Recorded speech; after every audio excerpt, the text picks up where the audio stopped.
Welcome to your property. अगर आप भारतीय साक्षर अधिनियम 2023 के एग्जाम पॉइंट ऑफ व्यू से या फिर प्रैक्टिकल लीगल अंडरस्टैंडिंग के साथ समझना चाहते हैं तो आज की वीडियो आपके लिए बहुत इंपॉर्टेंट है। इस वीडियो में हम सेक्शन 11 और सेक्शन 12 को सिंपल लैंग्वेज में समझेंगे। हम जानेंगे कि कोर्ट्स किसी राइट या कस्टम को कैसे प्रूव करती है, intention, knowledge, good faith, negligence जैसे स्टेट ऑफ माइंड को कैसे डिटरमाइन करती है और एक्सप्लेनेशन और इलस्ट्रेशन को भी प्रैक्टिकल एग्जाम्पल के साथ समझेंगे। तो चलिए इस वीडियो को शुरू करते हैं। सेक्शन 11 की जब हम बात करते हैं तो ये कहता है कि जब कोर्ट के सामने सवाल हो कि क्या किसी पर्सन का कोई लीगल राइट एग्जिस्ट करता है या कोई कस्टम लीगली एग्जिस्ट करती है, तब कुछ स्पेसिफिक फैक्ट्स रेलेवेंट हो जाते हैं और सेक्शन 11 उन्हीं फैक्ट्स को बताता है।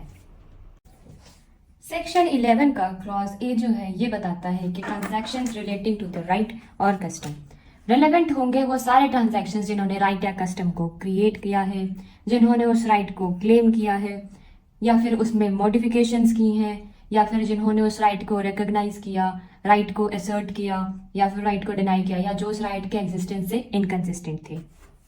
का मतलब है कि जिस ट्रांजैक्शन से राइट बना, जैसे कि land grant, gift deed, government notification. Next है क्लेम्ड। क्लेम्ड का मतलब है कि जब किसी पर्सन ने ऑफिशियली बोला मेरा ये राइट है, जैसे कि फॉर एग्जांपल रेवेन्यू अथॉरिटी के सामने क्लेम फाइल करना। मॉडिफाइड का मतलब है कि राइट में चेंज कर दिया गया, फॉर एग्जांपल ईसमेंट का एरिया बढ़ा दिया। नेक्स्ट रिकॉग्नाइज्ड, किसी अथॉरिटी या दूसरे पर्सन ने मान लिया कि राइट एग्जिस्ट करता है। एजर्टेड का मतलब है कि पर्सन एक्टिवली अपना राइट एक्सरसाइज कर रहा है। डिनाई का मतलब है कि किसी ने उस राइट को चैलेंज किया। इनकंसिस्टेंट का मतलब है कि ऐसा ट्रांजैक्शन जो उस राइट के एग्जिस्टेंट के अपोजिट हो, जैसे कि फॉर एग्जाम्पल ए कहता है कि मेरे पास इस लेक में फिशिंग का राइट है। रेलेवेंट फैक्ट्स क्या होंगे? ओल्ड सेल डीड हो गया, grant deed, revenue record, government record, lease, mortgage, court decree, ये सब रेलेवेंट होंगे।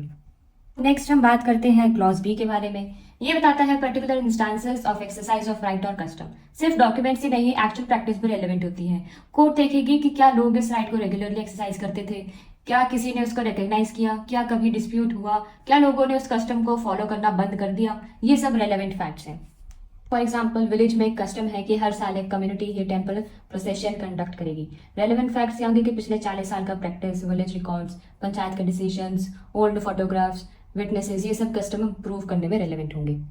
सेक्शन 11 की इलस्ट्रेशन समझते हैं। जैसे कि क्वेश्चन है कि क्या ए के पास फिशिंग राइट है, तो रेलेवेंट फैक्ट्स क्या है कि ए के एंसेस्टर्स को फिशिंग राइट देने वाली डीड, ए के फादर ने फिशिंग राइट मॉर्गेज किया, बाद में फादर ने सेम फिशिंग राइट किसी और को ग्रांट कर दिया, ए के जो फादर रेगुलरली फिशिंग करते थे, नेबर्स ने कभी फिशिंग रोक दी। ये सारे फैक्ट्स कोर्ट को डिसाइड करने में हेल्प करते हैं कि राइट एक्चुअली एग्जिस्ट करता है या नहीं। बात करते हैं सेक्शन 12 के बारे में।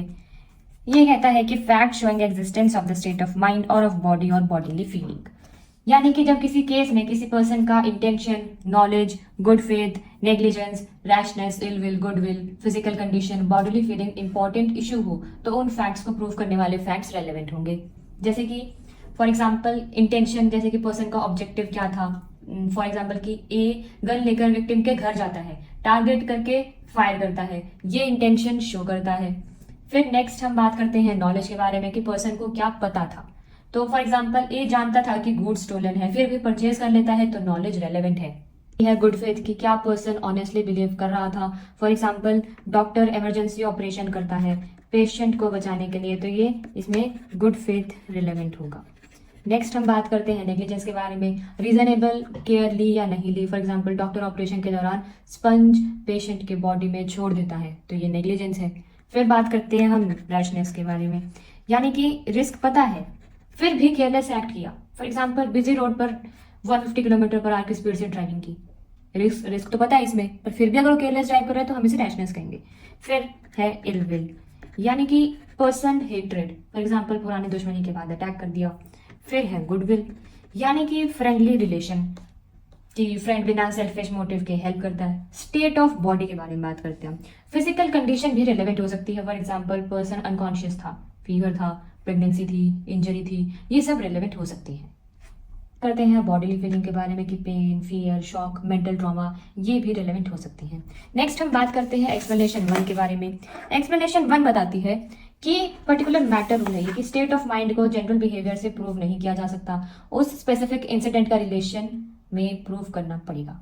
जैसे कि ए जनरली ऑनेस्ट बिजनेसमैन है, ये प्रूव नहीं करता कि ये इस पर्टिकुलर ट्रांजैक्शन में भी ऑनेस्ट था। कोर्ट स्पेसिफिकली इस ट्रांजैक्शन को देखेगी। ये बहुत इंपॉर्टेंट जुडिशरी पॉइंट है। नेक्स्ट बात करते हैं एक्सप्लेनेशन 2 के बारे में, जो कि है प्रीवियस कन्विक्शन के बारे में।